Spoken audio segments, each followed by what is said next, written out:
Okay, I'm back. We're going to start with the sacral chakra opening meditation. I'm going to start sitting up today. Quietly lay at peace, alive against the earth that is still, solid, and moving. You are still, yet for every ebb and flow of breath, there is movement in your body. There's change. From inner to outer, from outer to inner. The path between the worlds is woven through you, the path of change. As your chest rises, the breath moves through your nose, your throat, and your lungs. It ebbs and flows as evenly and gracefully as waves upon the shore, back and forth, empty and full, in and out.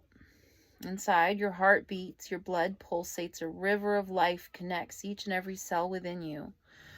Blood flows outward, blood flows in toward the center again. Your cells expand and contract, ever reproducing, dying. Wiggle a finger, back and forth. Impulses of nerves run down your arms. Your breathing continues, in and out. In and out. Deep in your belly, you become aware of a warm glow of orange pulsing through your pelvis, through your abdomen, through your genitals, pulsations of orange light moving in rivulets down your legs, up again through your thighs, flowing through your belly and up through your back to nourish all of you. You are alive. You are a wave of motion. Nothing within you is truly still. Nothing around you is still. Everything is constantly changing at each and every moment. Every sound, every ray of light, every breath in oscillation. Back and forth, continuously moving, swaying, flowing, a flow of constant change, changing every moment from the last.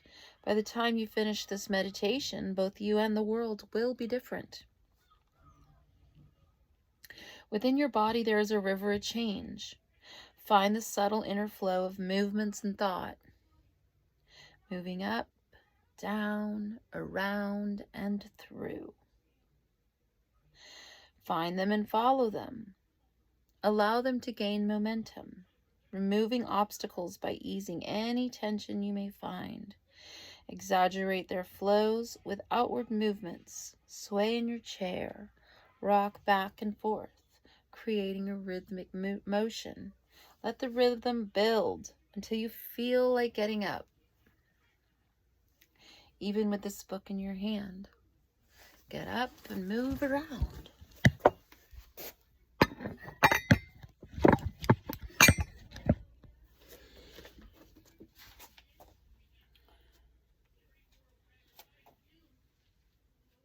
Swaying on your feet, circling your hips, bending your knees, always keeping the flow even and steady, remembering your roots below. You sway back and forth, up and down, in and out, expanding, yet ever returning to your core self. You move with the flow of water, sometimes slow like a great river, sometimes quickly like a spring stream, sometimes languishing like a quiet lake, sometimes passionate like the waves of the sea. Raise an arm and imagine water flowing down through it.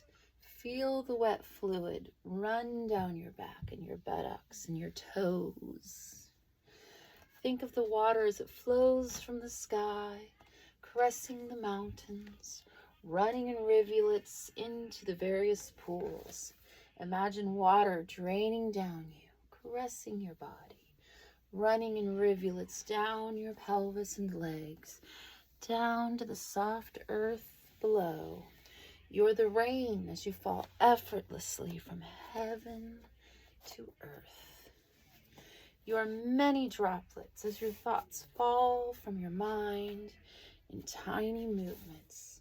The tides within you grow and move faster as they plunge downward, cascading over pentacles of earth.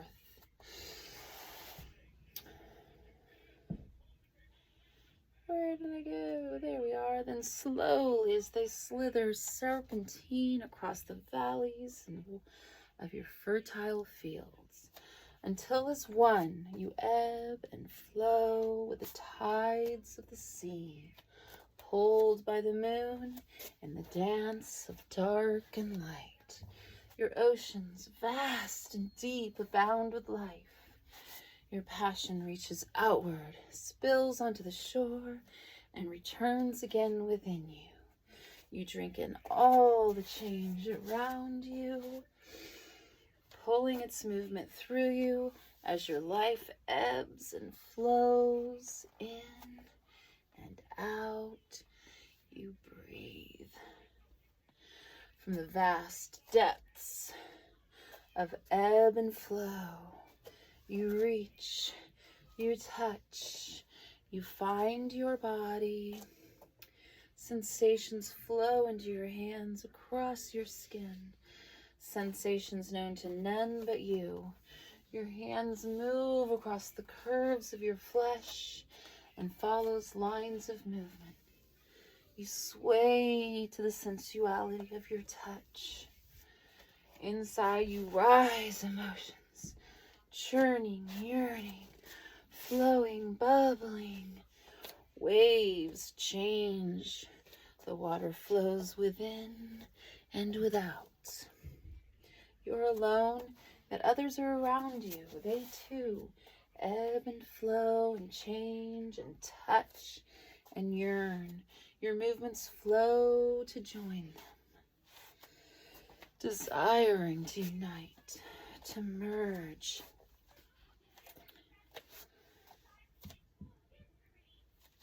To move towards something new. Your hands long to touch, to pull the oceans closer, to feel the flow of other tides mixing with your own. Your belly heaves, your sex awakes, you thirst for touch and reach beyond yourself.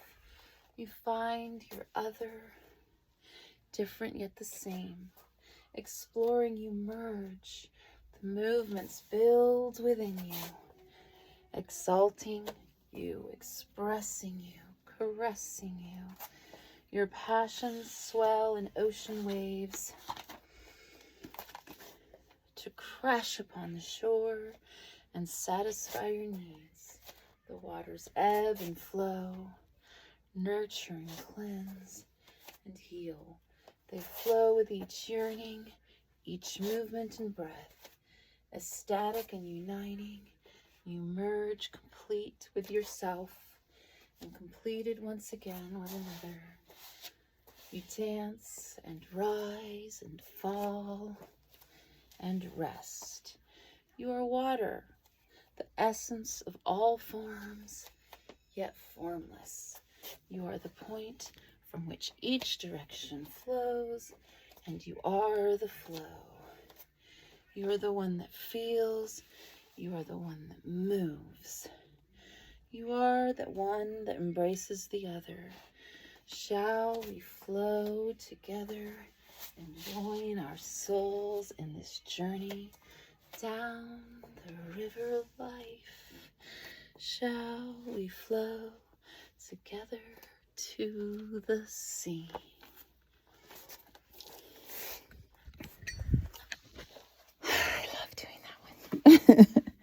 Okay, I'm going to sit here in my little office chair.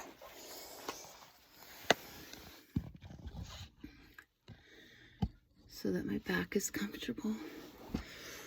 And we're going to read the chapter we left off on, titled Sexuality. Lust. The primal seed and germ of the spirits existed first. The seers, looking into their hearts, discovered the kinship of the existent and the non-existent. Interesting. I'm going to read that again and try to get a handle on what it's saying. Lust, the primal seed and germ of the spirits, existed first. The seers, looking into their hearts, discovered the kinship of the existent and the non-existent. I don't quite get it. It's okay though. Desire, which is known as kama or love, is dangerous when it is considered as the end. In truth, kama is only the beginning. When the mind is satisfied with the culture of kama, then only can the right knowledge of love arise. Kama is only the beginning. When the mind is satisfied with the culture of kama or love, when the mind is satisfied with love, then only can the right knowledge of love arise. And I cannot pronounce the writer of this quote, and I'm not even going to try. But it's, okay, I'm going to try. Rasa kadam vakalika. Sexuality is the sacred ritual of union through the celebration of difference. I like that. An expansive movement of the life force. It is the dance that balances, restores, renews, reproduces.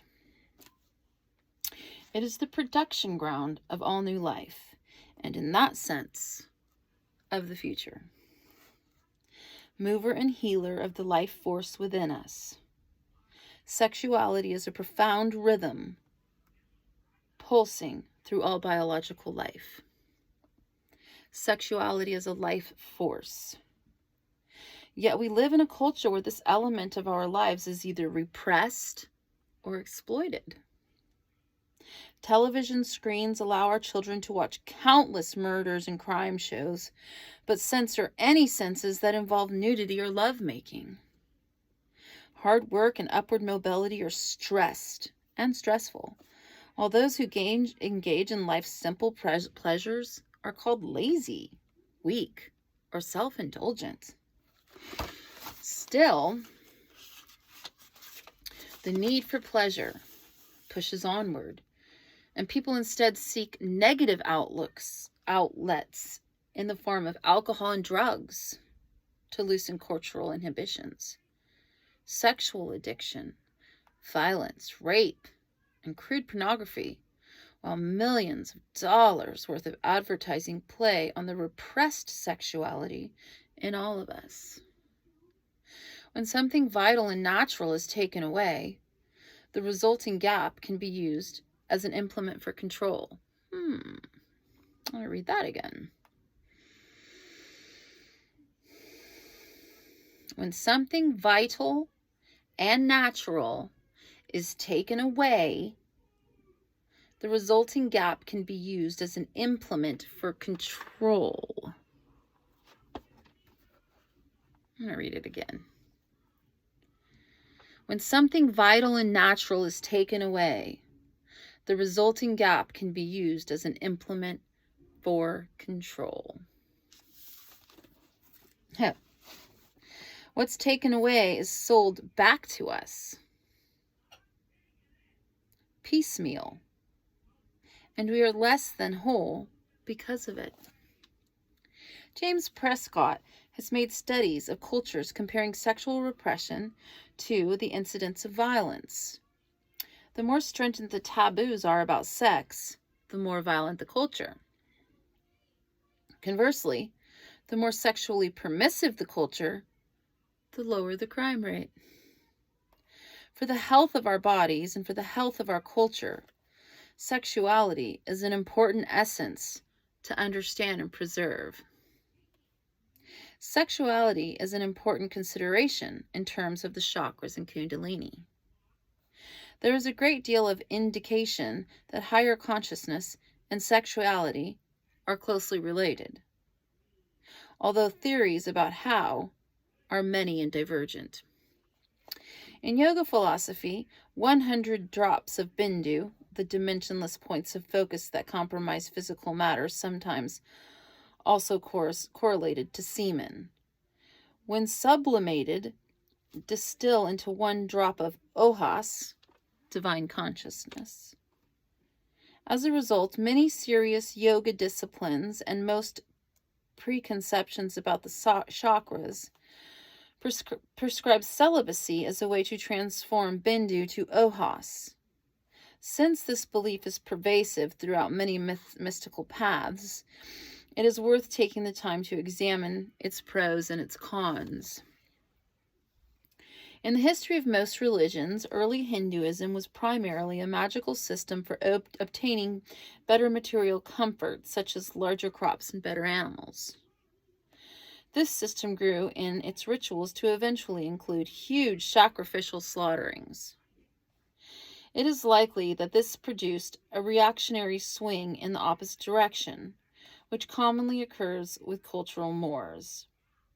The Jains, Jains, among other, founded a heterodox system that believed that one should not kill anything, even vegetables. And because life was not possible without this, they became a celibate order of itinerant monks, noted for extreme asceticism, some renouncing even clothes or food. The purpose of these renunciations was to become free of karma in order to further liberation.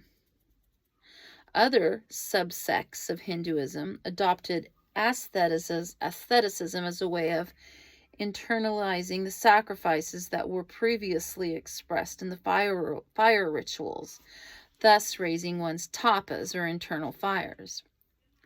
This internal heat was felt to be a sign of magic or religious power, and more valuable than the pleasures given up. The sacrifice of pleasure became the replacement for human or animal sacrifice. In India, where one's household life and one's spiritual life are usually assigned to different chronological states, the act of sexual union, which could result in children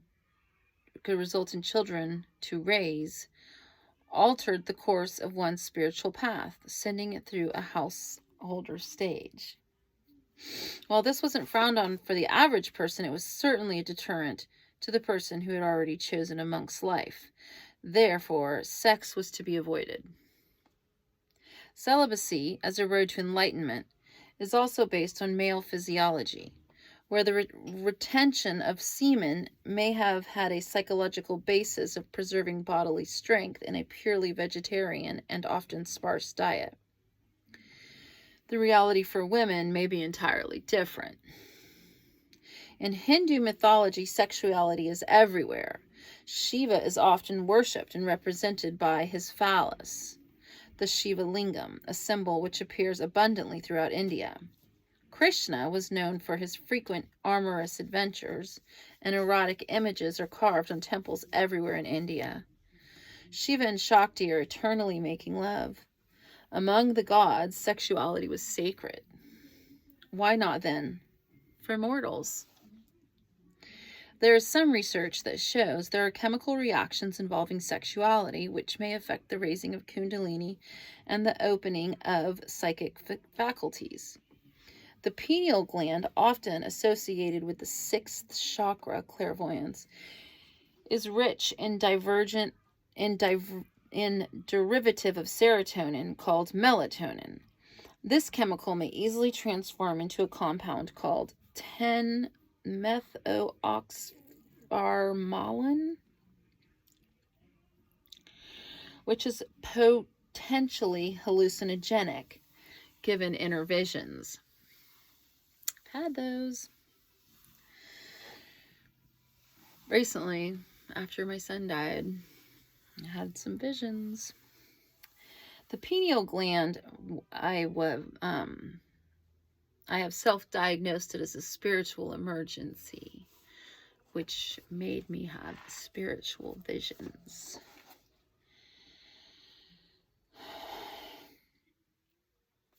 The pineal gland contains photoreceptors, and as we discuss the sixth chakra in further chapters, we will see the light and visionary experiences play a large part in this level of consciousness. I read it again. The pineal gland contains photoreceptors, and as we discuss the sixth chakra in further chapters, we will see that light and visionary experiences play a large part in this level of consciousness. Evidence suggests that melatonin and the pineal gland in general exhibit an inhibitory effect on the female and male gonads in mammals. The reverse is also true. Sexual hormones such as testosterone, estrogen, and progesterone inhibit the production of melatonin as well. Therefore, stimulating these hormones through increased sexual activity could adversely affect the opening of the third eye chakra, and too much activity in the higher centers could adversely affect the sex drive. Unfortunately, research on Kundalini and psychism is still limited, and there is not enough evidence to establish firm conclusions. What causes this chemical change? Is the state of hallucination possibly caused by catabolism of melatonin necessarily a beneficial state to be in? And are there other ways of triggering it? Is it the undue emphasis in one part of the chakra spectrum would decrease energy in its opposite end? While evidence is not yet conclusive, the implications are still worth noting. Celibacy, under the right conditions, could help open the doorway to altered states of awareness and raise energy up the Sushumna. However, it must be stressed that without training in the technique of channeling this energy, whether it be yoga, martial arts, or simply meditation, it may do the practitioner little benefit, instead creating nervousness and anxiety. If these techniques are unfamiliar, find a teacher with whom you can study who has already been through some of these experiences. Celibacy can help one to break away from old non-beneficial patterns and habits. Sexual force that is not permitted expression as sexuality will find an outlet in another way. Yogis believe that bypassing this center will send this energy up the spine to higher centers. This is generally true for those who practice Hatha or Kundalini yoga and have the channels open and ready to handle this energy. However, among the numerous clients and students I have encountered over the years, I have not found any celibates who struck me as any higher, happier, or better adjusted than those who include healthy sexuality as part of their lives. Repressing sexuality often decreases the life force itself and deprives us of the incredible pleasure of learning experience that comes from a relationship. If celibacy is used to open previously blocked channels, it is not necessary to remain celibate all the time. Once these channels are open, they may remain clear whether or not sex is engaged in. Often it is merely a matter of breaking old patterns. Make like fasting is a way of breaking poor eating habits. It is not always the case that celibacy will be beneficial to the growth of an individual, even under the proper circumstances. Some people, for example, habitually wall themselves off from others. For them, a sexual relationship could be one of the most enlightening things they could engage in. A relationship which, by necessity, involves more than just the second chakra, can be a profound impetus for growth. We extend our experience by uniting with another. Within our bodies, we are quite individual, but as we climb up the chakras column, the boundaries become more and more diffuse, and the realization that we are all one becomes more apparent. The path to enlightenment is often a matter of breaking through these illusions of separateness. The path to enlightenment is often a matter of breaking through these illusions of separateness. Celibacy can enforce separateness. and sexuality can open the way for dissolving boundaries. The drawbacks to celibacy can be as plentiful as the rewards. The sacrum is the center of our emotional feelings and the initiator of movement within the body, giving us a feeling of vitality and well-being. Frustrated sexuality can lead to lower back pain, leg cramps, kidney troubles, poor circulation, and stiffness through the hips. Stiffness in the sacrum may result in knee trouble as well, for it throws the body weight off from the central line of gravity. This stiffness gradually works its way through the body, and feeling of lifelessness may ensue. Changing this pattern is often difficult, for opening the center may involve encountering emotional pain, hitherto kept in check. Chakras open and close gradually because they are the result of patterns from actual interactions. Just as we can dribble a basketball that's resting on the floor, people with closed second chakras often have a hard time finding sexual partners to help open the chakra. While a chakra is already open, it may attract more partners than it can handle. The only way to combat this is to open and close the chakras gradually and gently. Denying the body intimacy and sexual release is denying some of the greatest pleasures the body can have. This goes against our biological pleasure principle. Denying this pleasure also cuts us off from the subtler feelings and emotions housed in the lower chakras. We become cut off from our ground, our wholeness, our sense of inner satisfaction and peace. Wilhelm Reich, in his research into the bioelectric currents of the body, found that sexuality was crucial in the healthy flow of this energy through the body. Reich felt that only through orgasm could we achieve a complete circuit of bioelectric flow through the body, essential to mental and physical health. The complete flowing back of the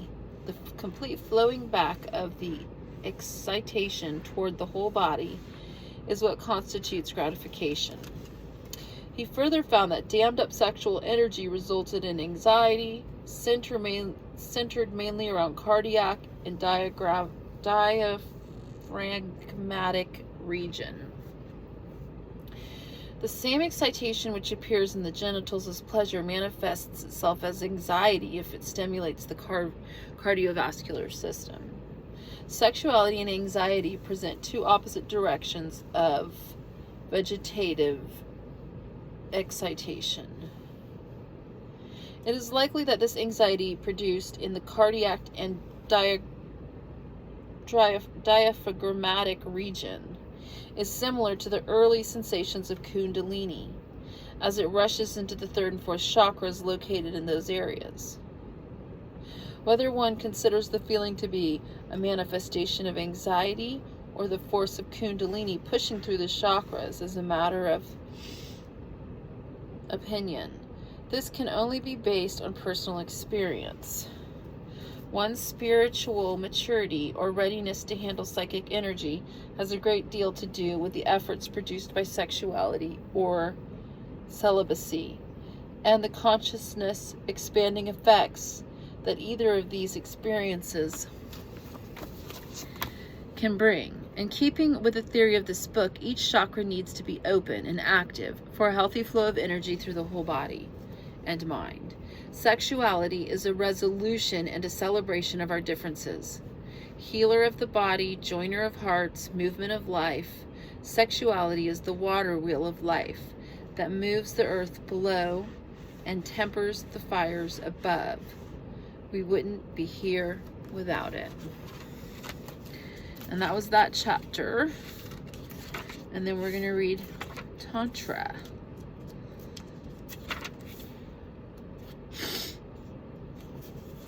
Okay, getting down to it. That's it. Namaste.